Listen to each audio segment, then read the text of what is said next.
Today, we live in a time of threats like few others in recent memory. During anxious times, it can be tempting to follow the siren call of the angriest voices. We must resist that temptation. No one who is willing to work hard, abide by our laws, and love our traditions should ever feel unwelcome in this country.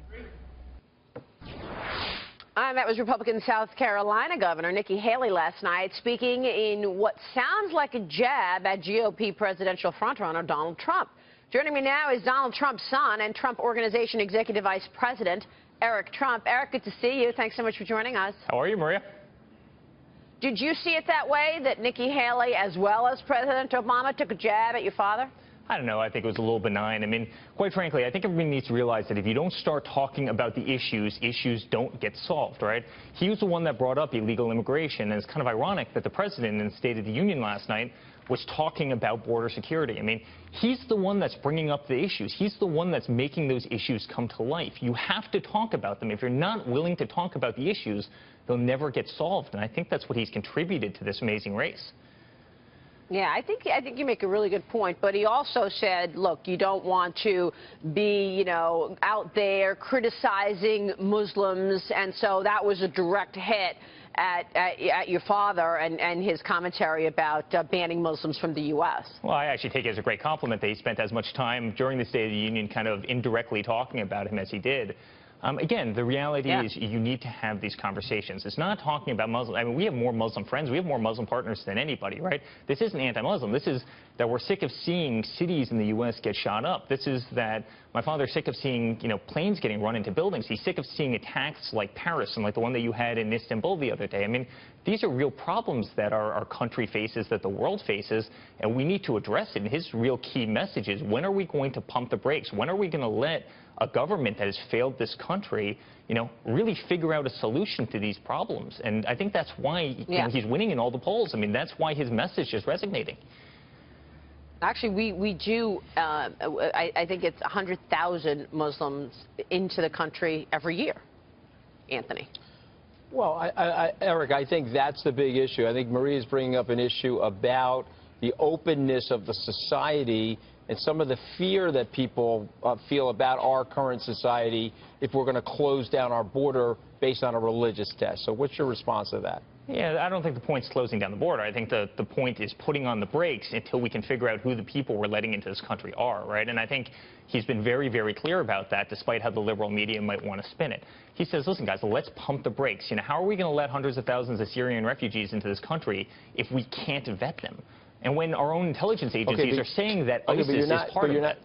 But you're not addressing the issue of a religious test, though, because when candidate Trump says, okay, if you're Muslim, we're not going to let you into the country, those are not just Syrian Muslims. Those are Muslims from all over the world, Indonesia, other parts of the world. It's the largest religion in the world. Huh? Yeah, that does strike fear in people, Listen, Anthony, I have projects in Indonesia, right? I mean, we've got great projects in Indonesia. We've got great projects all over the Middle East. I mean, this isn't an anti-Muslim thing. This is we've got to make sure that the right people are coming into this country to keep this country safe. This is a national security issue. And I think the one thing that President Trump would do an incredible job at is national security. He would do a great job keeping our country safe. But, I see it in my father's eyes. He's an amazing man. He's a great patriot. And, when he sees the violence in the streets, when he sees the cops being shot in the name of ISIS, when he sees San Bernardino and, the crime on the streets, when he sees what happens in Paris and all these places, I mean, that really affects him. And by the way, we can do a better job at taking care of that. To be fair, the American people agree with Donald Trump if you look at those. And let's not forget what happened in Cologne, Germany, right? Okay, with all of the Syrian refugees. I think he's run an amazing... Attacking women. I think he's run an amazing campaign. I think he's been a brilliant strategist. I think he's been a great executioner of the campaign. If he becomes a Republican nominee, all I'm suggesting, and I want Eric to say this to his dad, you've got to come up with a unifying message if you become the Republican nominee so that we can galvanize the party. Anthony, there will be no more unifying president in the history of this country than him. I mean, that's what he's done his entire life. He's made things happen. That's what business people do. You know that better than anybody. You're out on the street, right? You make things happen, and you have to unify. You have to get along. I mean, he's been talking about that for weeks with all the executive actions that have been taking place with 2A and everything else.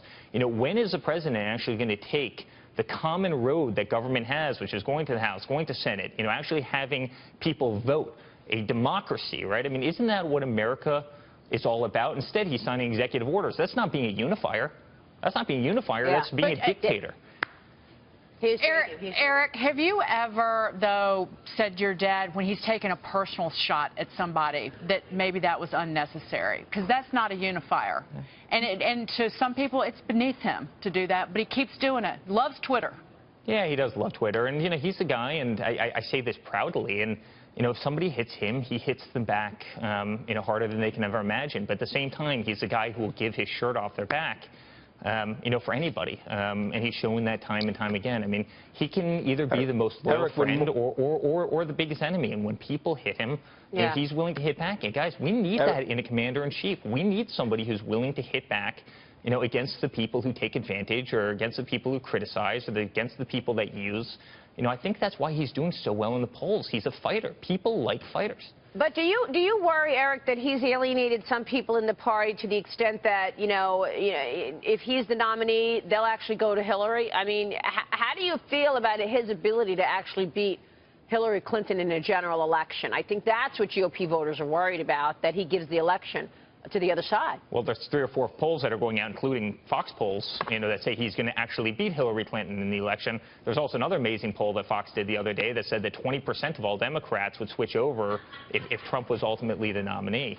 I mean, I think he wins this thing in a landslide if he runs against her. I think he'd be absolutely fantastic. And I think voter turnout, and I don't think this is debated by anybody, I think voter turnout during that election would be, the biggest in history. And, that's an amazing thing for, politics in this country. He's re-engaged, people, I guess either for better or for worse, but he's re-engaged a whole sector of people who are now interested in real political topics, because of the conversations he's had and because of the way he's had them. I mean, he's really done an amazing service during this race. And, I tell him every day, I go, Is he going to buy Marco Rubio's boots when they go on sale, Eric? That's a lot of our people want to know that. Yeah. Rubio's boots, absolutely.